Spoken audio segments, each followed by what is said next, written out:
every county contributes some portion of the wages for the home care providers in that county. What does Stanislaus pay an hour right now? You know, that's a really good question of how much they pay their in-home care workers. I honestly, Low. it's Low. the only thing I can say is that whatever they pay, it's not enough. Exactly. It's not enough.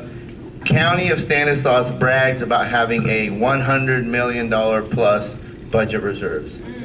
And you know what? You got the point. I thank you.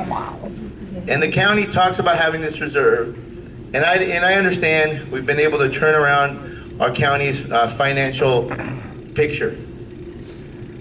I don't mind the success that we've had. What I do mind, and what bothers me and frustrates me, and frustrates a ton of voters in District 3, is that this success that the county has seen so far has been at the expense of leaving people behind. And that is something that I won't stand for. That is something that I won't do. And that's why I remain committed to your membership, to your families, because we need some change. We need a voice. We need somebody that's willing to stand up. And, you know, that's my response. Any more questions? I'm I'm just sorry. going to answer your question about, I think that it's $10.55 an hour right now for Stanislaus. It's only $10.55 an hour. You get a nickel more than minimum wage? Oh my God. Thank you, County. Yes, Give me a over here. This is to Mr. Mayor. The in-house support services, and one of my pet peeves is they do not get Social Security. They do not get vacation. They do not get holiday. They don't get overtime. That's an issue for me. So, when you're talking about wages, please keep those items in mind also. Repeat the items, please. Repeat the items. I was talking about in-house support services and how they do not receive Social Security or retirement or vacation or sick. And when you're talking about giving a raise to them, think about what they need as, you know, breadwinners of their family.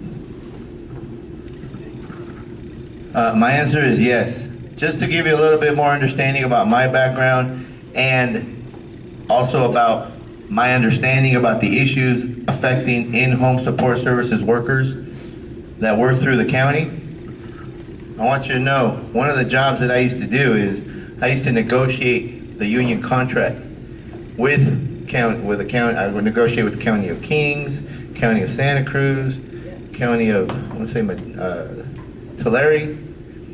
And, you know, one of the big things that was a roadblock, especially in some of these Central Valley counties, was that these county board of supervisors folks would not even sit down to have a meeting to listen to the workers who are providing direct care to the seniors and people with disabilities in those counties. I want you to know, if I'm your supervisor, my door will be open and I will be happy to sit and meet. Because there's nothing wrong with me sitting down with the workers and listening to what they have to say. That is not direct dealing, that is not direct bargaining, and it's okay. And so when it comes to those issues that you talked about, you know, no vacation time, no sick time, you know, those issues that a lot of other workers enjoy in their jobs, those are issues that can be negotiated and funded at the local level. But it has to be a priority. And you mark my words, this is a priority for me.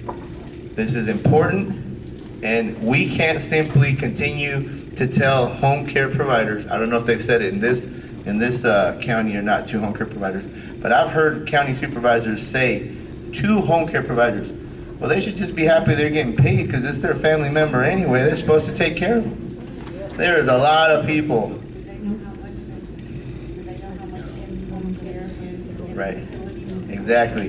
There's a lot of people that provide a lot of in-home quality care when people are able to age with dignity in their homes, and at the same time, they save the county and the state millions of dollars a year by providing that delivery of care at the home. You have me at hello.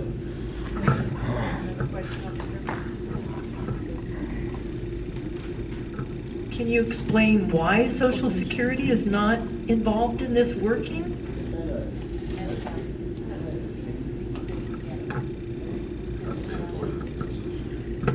I believe that's the reason why. I believe it's these are state regulations. You know, it's not at the county level. Somebody from UDW, did I get it right? Is it still the same? The state regulations are the reasons why, like, in-home care workers can't collect Social Security, don't pay into. If you take care of like a spouse or a child, raise your hands. If you take care of a spouse or a child through IHSS, you cannot pay into Social Security. If you take care of somebody in the community, you can pay in, but only if it's your spouse or your child, you cannot get Social Security for that. And it's federal Exemption, yes. exemption. Yes. So federal exemption are the ones that prevented family care providers from collecting, from paying into, and then in the future being able to collect on Social Security for the in-home care they do. Another question over here? Yeah, not for Tony, thank you. I have a question for Paulina. Paulina, tell me about what you feel about the SB 562 single payer. That's a very good question, and I'm glad that you did it. As I told you, I was co-founder of Healthcare for All in California. And since we started, we have already 3 senators who are dealing with the issue in the state of California, but we still not have it. Why? Because the economical issue which is involved. That's the main reason. However, I'm math teacher, and I was working in the financial area.